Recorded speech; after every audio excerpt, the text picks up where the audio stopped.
Hoje nós vamos falar sobre o brincar imaginativo. Você pode acompanhar aí comigo no slide que eu já enviei para você. O que a gente pode denominar, chamar de brincar imaginativo? Será que pode ser jogos, né, ou jogo de papéis? Esse jogo de papéis quer dizer jogo dramático, né, um teatro, uma dramatização? Ou pode ser um faz de conta? Né? A criança, ela utiliza da fantasia para reviver e explicar o mundo que ela vive. E ele proporciona um desenvolvimento da imaginação por meio dos brinquedos e dos objetos, e assim ela cria situações imitando personagens do mundo real e recria seus sonhos, os seus ideais. É um momento que ela traz mas todas as possibilidades para brincar através de gestos, através de sons das palavras. E esse brincar imaginativo dela é um exercício para a vida futura.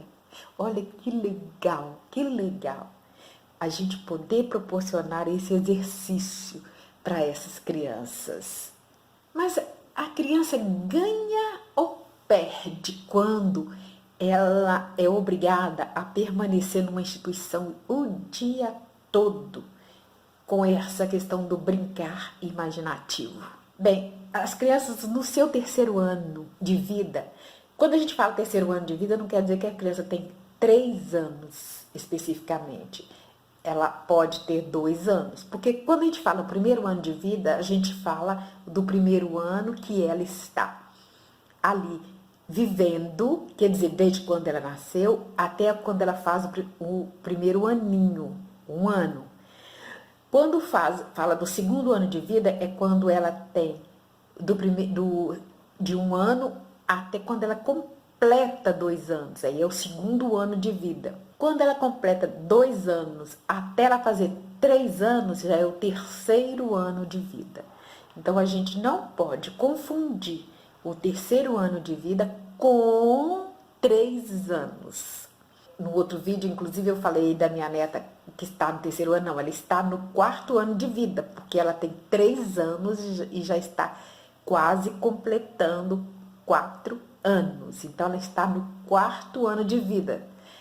Então, estamos falando de criança que completou 2 anos e está nessa fase de 2 para 3 anos. E, no entanto, elas estão no terceiro ano de vida.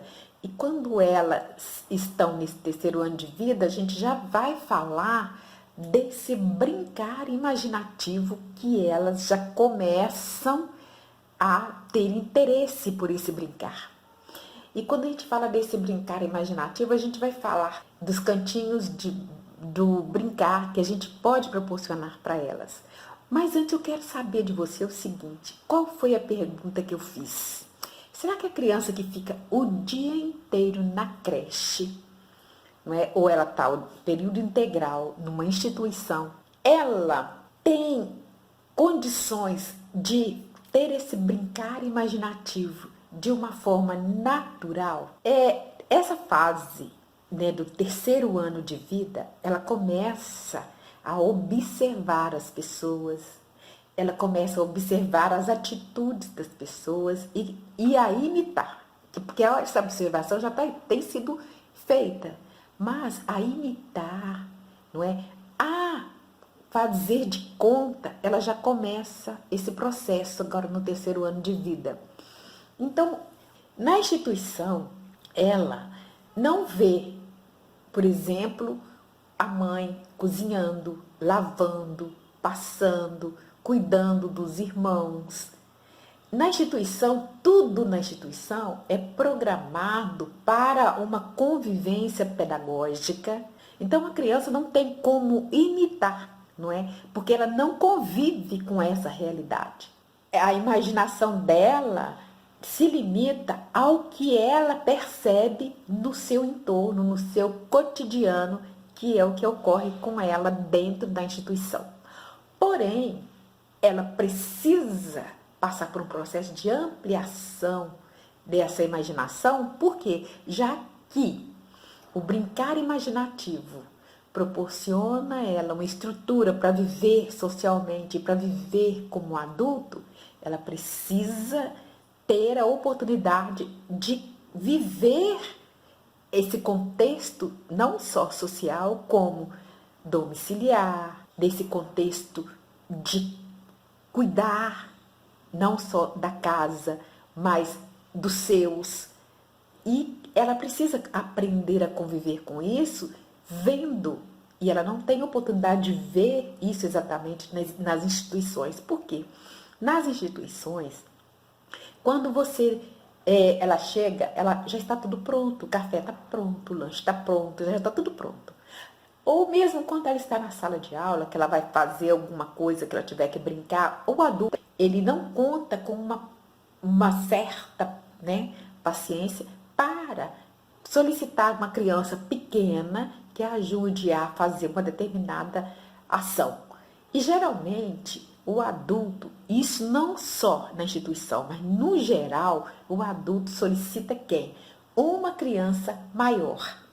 E principalmente na instituição, o olhar é sempre uma criança maior que tenha mais habilidade para fazer uma determinada coisa. E nisso a criança pequena, ela fica na dependência de que as pessoas façam por ela, ou então na espera, a professora ou o adulto espera crescer um pouco mais para que ela possa exercer determinadas funções.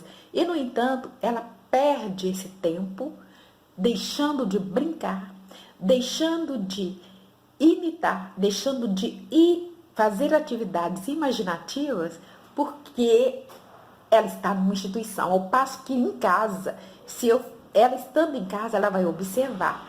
E ela observando, de uma forma ou de outra, ela vai imitar. Se ela pega uma panelinha, ou se ela pega uma panela, se ela pega uma boneca, ou se ela pega ela vai imitar o pai ou a mãe fazendo alguma coisa. Por isso que muitas vezes a gente numa terapia ou a gente observando uma criança brincando, a gente descobre o que tem ocorrido em casa, o que ela tem passado, o que ela tem vivido, não é? Porque ela representa, olha aí a representação, no faz de conta aquilo que ela está vivendo. Então é muito importante a gente providenciar os cantinhos para a casinha, o salão de beleza, oficina com carrinhos e bolas, etc. São cantinhos com papéis e lápis de caderno, principalmente, né? Para que elas imitem a professora. Você quer saber como é que você age e como você procede dentro da sala de aula? Ofereça a ela, aliás, uma oportunidade de imitar você. Ofereça a ela a oportunidade de brincar de escolinha. Ela vai fazer direitinho aquilo que você faz. E muitas das vezes tem professor que se sente decepcionado e não queria ser aluno dele mesmo. Preste bem atenção nisso que eu estou falando. É você levar roupas, né, para a criança poder vestir, né, representar o papai, representar a mamãe, enfim. A gente também deve pensar nas verdades que a gente tem dentro da gente também. Não incutir nas crianças aquilo que a gente acha que é certo, que nós aprendemos que é certo, que é errado. Ah, menino não brinca com boneca, menino não brinca com casinha, menino tem que brincar com carrinho, menino tem que brincar com ferramentas, menina não brinca com carrinho, mulher não dirige. A sociedade que nós vivemos hoje, os meninos não têm que ir para a cozinha aprender a fazer comida, ou cozinhar para eles sobreviver, ou até mesmo como meio de vida. Então nós precisamos questionar a nossa postura com relação ao que a gente diz para as nossas crianças nas instituições. Pintar e desenhar é brincar ou não? Porque quando a gente fala de pintar, né, que a criança nessa fase de pintar e nessa fase de desenhar, não é? A gente já pensa na artes, mas isso não é brincar. Agora, se eu estou falando de criança, nessa nesta fase, será que elas estão brincando? Ou será que elas estão fazendo uma obra de arte intencional, pensando que elas estão realmente fazendo uma obra de arte? No terceiro ano de vida, a criança começa a pintar figuras e a combinar cores primárias. Ela pode nomear aquilo que pinta, e se você começar e perguntar para ela o que vem a ser, o que você pintou, não é? Aí ela vai começar nessa fase a dar nomes ao que ela está pintando. Para você pode não ser nada, mas para ela tem um significado muito grande, porque pode ser um objeto, pode ser um bichinho. Ela está fazendo uma arte, mas ao mesmo tempo ela está brincando, porque ela está experimentando as tintas que você está oferecendo para ela. E nesse experimentar e nessa exploração, ela vai também fazendo as suas descobertas.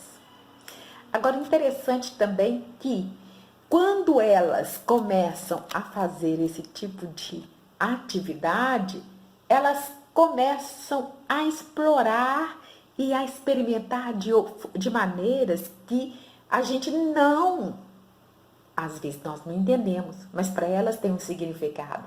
Elas começam a usar tinta na mão para ver o que vai dar. E até nos pés. A gente pensa que elas estão desperdiçando a tinta, mas elas estão explorando. Elas estão brincando e descobrindo as transformações, as mudanças de tonalidades. E elas estão descobrindo as possibilidades que existem das várias formas de utilizar aquelas tintas. A gente tem um outro desafio, que é ensinar os pais a apreciarem, não só os pais, como outros adultos, a apreciarem as artes, as atividades que as crianças produzem, as artes que elas produzem, né, por meio dessas brincadeiras. E como a gente pode fazer isso, né? A gente pode fazer a exposição, expõe as atividades que eles fazem. Se eles pintaram a mão, pintarem qualquer... aliás, o professor de educação infantil tem esta habilidade, tem essa criatividade, tem esse carinho com as crianças de expor. Mas nós precisamos expor e aprender a convidar as pessoas para apreciarem o trabalho das crianças, a produção dessas crianças, para desenhar. O que acontece com a criança nessa fase do desenho? Primeiro, ela requer, ela exige o seu próprio espaço. A evolução dos desenhos é um assunto que ainda está em estudo com os psicólogos, com os psiquiatras, com os estudiosos. Houve um tempo que os desenhos das crianças serviam para mensurar a inteligência delas. Não sei se vocês lembram disso. Então a criança desenhava e fazia-se uma análise da sua inteligência, mensurava a sua inteligência.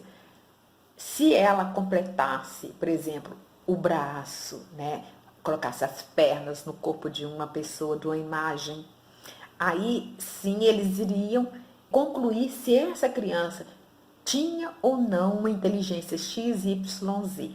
Porém, descobriu-se que com esse tipo de avaliação, corria o risco de ter um viés cultural intrínseco no resultado da avaliação, porque é normal, né? É natural poder, porque esse tipo de avaliação oferecia esta possibilidade. E por isso mesmo ela caiu em desusos. Mas isso não quer dizer que o desenho da criança não possa trazer alguns indicativos da inteligência dela, do desenvolvimento, melhor dizendo, dela.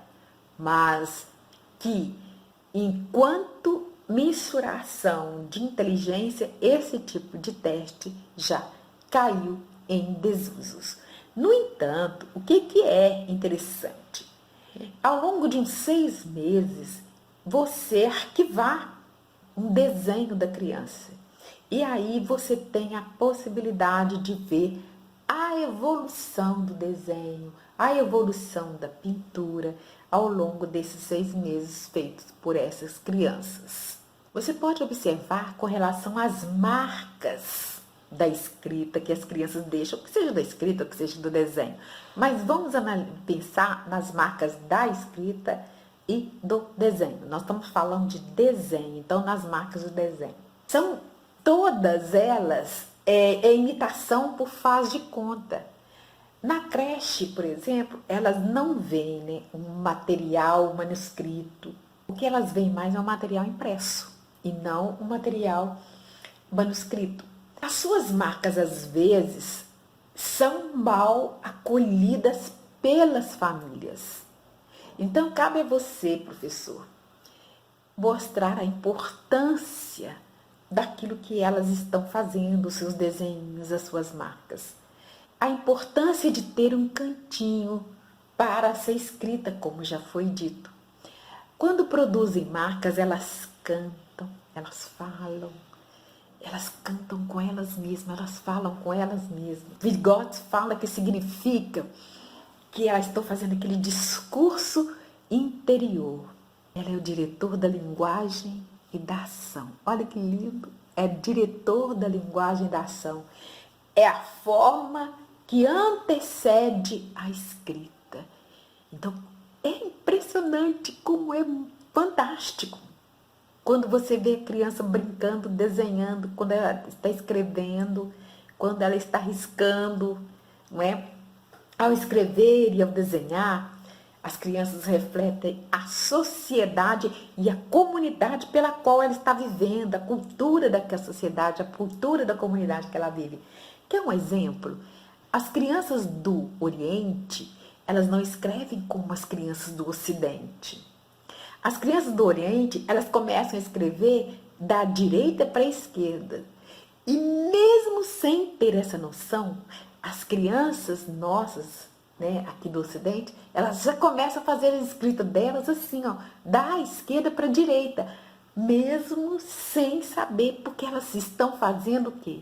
Brincando do faz de conta e imitando quem elas veem. Olha, gente, como é que as crianças nos observam e como elas conseguem trazer para dentro da sala esse universo que é a cultura delas, que é a própria vivência delas. Ai, gente, é muito lindo, é muito rico. Então, quando a gente tem essa capacidade, tem essa possibilidade de proporcionar esse brincar para a criança, é fantástico, é fantástico. As crianças também amam brincar na frente do espelho. E nessa idade, eles querem brincar na frente do espelho, mas eles ficam observando o seu corpo. E aí eles começam a entender, aliás, nem entender, mas eles começam a observar o cabelo, a textura do cabelo, a pele, a cor da pele, o jeito deles, não é? Como eles são. Eles começam a comparar e eles adoram ficar na frente do espelho. E entra aí a oportunidade que você, professora, que o professor tem de procurar valorizar, não é? E reforçar a imagem positiva que as crianças têm delas mesmas, porque até então elas trazem de casa, elas têm uma imagem positiva delas, mas quando elas começam a deparar com as diferenças, né? Quando elas começam a se observar e ver que há uma preferência social, até mesmo involuntária, de professor por uma outra criança, pelas diferenças, começa a observar que dentro do seu entorno, na sua vivência, aquilo que é mais comum, que é mais visível, é o mais solicitado, que é o preferido, ela começa a ter algumas atitudes de identidade que levanta questionamento e que vale como você que é professora reforçar, não o negativismo, não essa questão da autoestima baixa, mas levantar a autoestima dela de uma forma que seja concreta, de uma forma que seja prática. E o que vem a ser essa forma prática? Olha qual é a nossa responsabilidade. Essas crianças estão na escola mais cedo. Se estão na escola mais cedo, elas vão estar experimentando, vivenciando todas estas questões. E quando a gente fala isso, dizer para a criança, ah, não, você é muito bonitinha. Quando ela fala assim, eu sou feia porque eu não gosto da minha cor. Não, você é muito bonitinha. Você tem um cabelo lindo, seu cabelo parece de algodão. Ah, não. Gente, isso não basta. Não basta quando o professor fala que a criança é linda, que o cabelo dela é lindo, igual a menina bonita do laço de fita, igual a bonequinha preta, mas na hora da professora escolher uma criança para fazer a Rapunzel, escolhe uma criança que tenha um perfil mais ou menos parecido com a Rapunzel. Na hora que da professora fazer um teatro com a Chapeuzinho Vermelho, escolhe uma criança que tenha um perfil da Chapeuzinho Vermelho. Na hora de escolher brinquedos para colocar na sala de aula para a criança brincar, esquece que na sala de aula ela tem a diversidade, ela tem crianças de todo tipo, então ela precisa levar para a sala de aula bonecas pretas, bonecas pardas, bonecas de todas as cores e colocar na sua sala. Ah, Fatinha, isso é muito difícil. Não, é difícil? É complicado, é difícil, mas você, professora, você é criativa. Então vamos confeccionar com as crianças. Porque quando a gente confecciona, brincando com as crianças, vamos confeccionar uma boneca parecida com as bonecas da África, vamos confeccionar uma boneca parecida com as bonecas indígenas, e a gente vai levando as características para a sala dessas crianças, mostrando que elas são lindas. As crianças que se identificam com elas se sentem representadas.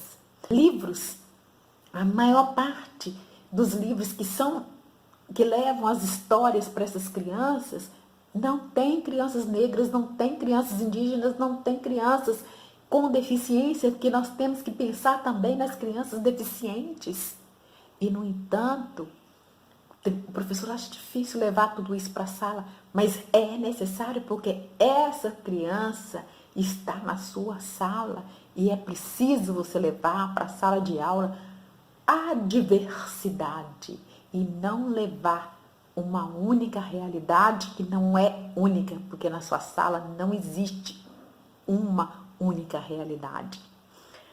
Levar para sua sala também bonecos e bonecas. Oferecer para as crianças quebra-cabeça de meninas negras, de meninos negros, de meninas brancas, de todos os jeitos. Você faz quebra-cabeça com o próprio rostinho das crianças, para que elas se sintam representadas. Adotar uma atitude passiva é prejudicial. Quando a criança percebe as suas diferenças e vê que as suas diferenças são motivo de discriminação, e se você fala, não, isso não existe, que é isso? Ah, não pode fazer isso não. Isso aí você está reforçando a discriminação. Então, o que você vai ter que fazer, professora? É fazer com que o seu aluno conviva com essa diferença de forma natural, conviva com essa diferença por meio da representatividade, da visibilidade. Você, quando encontra uma criança que tenha algo que traz alguma deficiência, a primeira coisa que você fala na sua sala de aula, assim, o que eu vou fazer com esse menino? Meu Deus, eu não consigo desenvolver, não vou conseguir fazer isso, não vou conseguir fazer aquilo. E, no entanto, a partir do momento que você começa a conviver com essa criança, você vai descobrindo por meio dela mecanismos para trabalhar com ela e para desenvolvê-la, para trazer o desenvolvimento e aprendizagem para ela.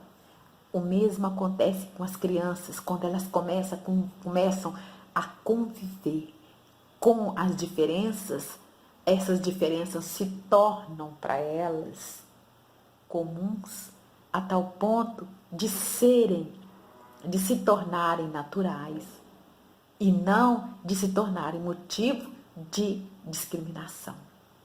E é esse o seu papel enquanto professor na sala de aula, transformar essas brincadeiras em momentos para as crianças de riqueza, de crescimento, de desenvolvimento, porque elas estão nessa fase.